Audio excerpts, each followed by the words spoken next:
ओम गंग गणपते नमो नमः। संक्षिप्त शिव पुराण विशेषण संहिता अध्याय 12 मोक्षदायक पुण्य क्षेत्रों का वर्णन। काल विशेष में विभिन्न नदियों के जल में स्नान करने के उत्तम फल का निर्देश तथा तीर्थ में पाप से बचे रहने की चेतावनी।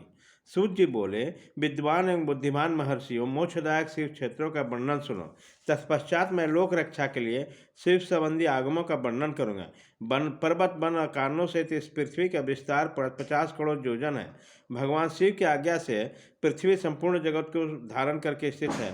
भगवान शिव ने भूतल पर विभिन्न स्थानों में वहाँ के निवासियों को कृपा पूर्वक मोक्ष देने के लिए शिव क्षेत्र का निर्माण किया है। कुछ क्षेत्र ऐसे हैं जिसे देवताओं तथा ऋषियों ने अपना वास स्थान बनाकर अनुग्रहित किया है, इसलिए उसमें तीर्थों प्रकट हो गया है। तथा अन्य बहुत से तीर्थ क्षेत्र ऐसे हैं जो लोगों की रक्षा के लिए स्वयं प्रादुर्भूत हुए हैं। तीर्थ और क्षेत्र में जाने पर मनुष्य को सदा स्नान, दान, जप और आदि करना चाहिए, अन्यथा रोग, दरिद्रता तथा मुक्ता आदि से भागी होता है। जो मनुष्य इस भारतवर्ष के भीतर मृत्यु को प्राप्त होता है, वो अपने पुण्य के फल से ब्रह्मलोक में वास करके पुण्य क्षय के पश्चात पुनः मनुष्य योनि में जन्म लेता है। पापी मनुष्य पाप करके दुर्गति में पड़ता है। ब्राह्मणों, पुण्य क्षेत्र में पाप कर्म किया जाए तो वह और भी दृढ़ हो जाता है। अतः पुण्य क्षेत्र में निवास करने वाले सूक्ष्म से सूक्ष्म अथवा थोड़ा सा भी पाप न करें। सिंधु और सतलज नदी के तट पर बहुत से पुण्य क्षेत्र हैं। सरस्वती नदी परम पवित्र और 60 मुख वाली कही गई है। उनकी क्रमशः 60 धाराएं हैं। विद्वान पुरुष सरस्वती की उन धाराओं के तट पर निवास करें तथा वो क्रमशः ब्रह्मपद को पा लेते हैं। हिमालय पर्वत पर निकली हुई पुण्य सलीला गंगा 100 मुख वाली नदी है। उनके तट पर काशी, प्रयाग आदि अनेक पुण्य क्षेत्र हैं। वहाँ मकर राशि के सूर्य होने पर गंगा की तटभूमि पहले से अधिक प्रशस्त एवं पुण्यदायक हो जाती है। सोनभद्र नद की 10 धाराएं, वह बृहस्पति के मकर राशि आने पर अत्यंत पवित्र तथा अभीष्ट फल देने वाला होता है। उस समय वहाँ स्नान और उपवास करने से विनायक पद की प्राप्ति होती है। पुण्य सलीला महानदी नर्मदा के 24 मुख्य स्रोत है। उसमें स्नान तथा उसके तट में निवास करने से मनुष्य को वैष्णव पद की प्राप्ति होती है। तमसा के 12 तथा रेवा के 10 मुख है। परम पुण्य में गोदावरी की किस मुख बताए गए हैं? वह ब्रह्म हत्या तथा गोवध का पाप नाश करने वाली और रुद्र लोक को देने वाले कृष्णवेणी नदी का जल बड़ा पवित्र है। वह नदी समस्त पापों का नाश करने वाले, उसमें 18 मुख बताए गए हैं तथा वह विष्णु लोक प्रदान करने वाले तुंगभद्रा के 10 मुख है। वह ब्रह्मलोक देने वाले पुण्य सलीला स्वर्ण मुखरी के 9 मुख कहे जाते हैं। ब्रह्मलोक से लौटे हुए जीव उसी के तट पर जन्म लेते हैं। सरस्वती नदी, पंपा सरोवर, कन्याकुमारी, अंतरिक्ष तथा शुभकारक श्वेत नदी, ये सभी पुण्य क्षेत्र हैं। इनके तट पर निवास करने से इंद्रलोक की प्राप्ति होती है। संघ पर्वत से निकली हुई महानदी कावेरी परम पुण्य में है। उसके 27 मुख बताए गए हैं। वह संपूर्ण अभिष्ट वस्तुओं को देने वाली है। उसके तट पर स्वर्गलोक की प्राप्ति कराने वाला तथा ब्रह्मा और विष्णु को पद देने वाला है।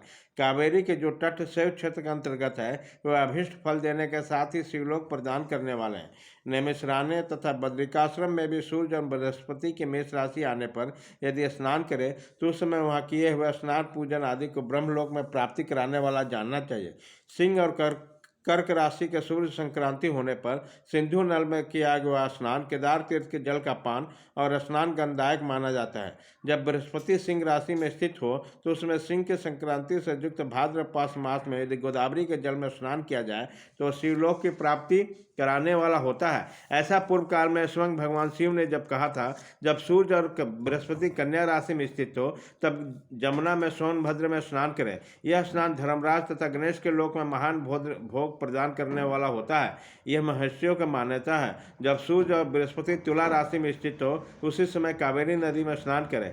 यह स्नान भगवान विष्णु के वचन की महिमा से संपूर्ण अभीष्ट वस्तुओं को देने वाला माना गया है। जब सूर्य और बृहस्पति राशि में आ जाए तब मार्गशीर्ष अगहन के महीने में नर्मदा में स्नान करने से श्री विष्णु लोक की प्राप्ति होती है। सूर्य और बृहस्पति के धन राशि में स्थित होने पर स्वर्ण मुखरी नदी में किया हुआ स्नान शिवलोक प्रदान कराने वाला होता है। जैसा कि ब्रह्मा जी वचन है, जब सूर्य और बृहस्पति मकर राशि में स्थित हो उसी समय माघ मास में गंगा जी के जल में स्नान करना चाहिए। ब्रह्मा जी का कथन है वह स्नान शिवलोक की प्राप्ति कराने वाला होता है। शिवलोक के पश्चात ब्रह्मा विष्णु के स्थान में सुख भोगने पर अंत में मनुष्य को ज्ञान की प्राप्ति हो जाती है। माघ मास में तथा सूर्य के कुंभ राशि में स्थित होने पर फागुन मास में गंगा जी के तट पर किया हुआ श्राद्ध, पिंडदान अथवा त्रिलोकदान पिता तथा नाना आदि कुलों के पितरों के अनेक पीढ़ियों का उद्धार कराने वाला माना गया। सूर्य तथा बृहस्पति जब मीन राशि में स्थित हो तब कृष्णवेणी नदी में किए हुए स्नान की ऋषियों ने प्रशंसा की है। उन्होंने महीनों में पूर्वोक्त तिथि में किया हुआ स्नान इंद्र पद की प्राप्ति कराने वाला होता है। विद्वान पुरुष गंगा अथवा कावेरी नदी का आश्रय लेकर तीर्थवास करें। ऐसा करने से तत्काल किए हुए पाप का निश्चय ही नाश हो जाता है। रुद्रलोक प्रदान करने वाले बहुत से क्षेत्र है। ताम्रपर्णी और वेगवती, ये दोनों नदियां ब्रह्मलोक की प्राप्ति रूप फल देने वाली होती है। इन दोनों के तट पर कितने ही स्वर्गदायक क्षेत्र हैं। इन दोनों के मध्य में बहुत से पुण्यप्रद क्षेत्र है। वह निवास करने वाला विद्वान पुरुष वैसे फलों का भागी होता है। सदाचार, उत्तम वृत्ति तथा सद्भावना के साथ मन में दया भाव रखने वाले विद्वान पुरुष को तीर्थ में निवास करना चाहिए, अन्यथा उसका फल नहीं मिलता। पुण्य क्षेत्र में किया हुआ थोड़ा सा पुण्य अनेक प्रकार के वृद्धि को प्राप्त होता है तथा वहाँ किया हुआ छोटा सा पाप भी महान हो जाता है। यदि पुण्य क्षेत्र में रहकर जीवन बिताने का निश्चय हो तो पुण्य संकल्प से उसका पहले का सारा पाप तत्काल नष्ट हो जाएगा, क्योंकि पुण्य को ऐश्वर्यदायक कहा गया है। हे ब्राह्मणों, तीर्थवास जनित पुण्य कायिक, वाचिक और मानसिक सारे पापों का नाश कर देता है। तीर्थों में क्या हुआ मानसिक पाप ब्रजलेप हो जाता है, वह कई कल्पों तक पीछा नहीं छोड़ता। वैसे पाप केवल ध्यान से ही नष्ट होता है, अन्यथा नहीं। वाचिक पाप जप से तथा कायिक पाप शरीर को सुखाने जैसे कठोर तप से नष्ट होता है। अतः सुख चाहने वाला पुरुष देवताओं की पूजा करने तथा ब्राह्मणों को दान देते हुए पाप से बचकर ही तीर्थ में निवास करना चाहिए। अध्याय 12 खत्म।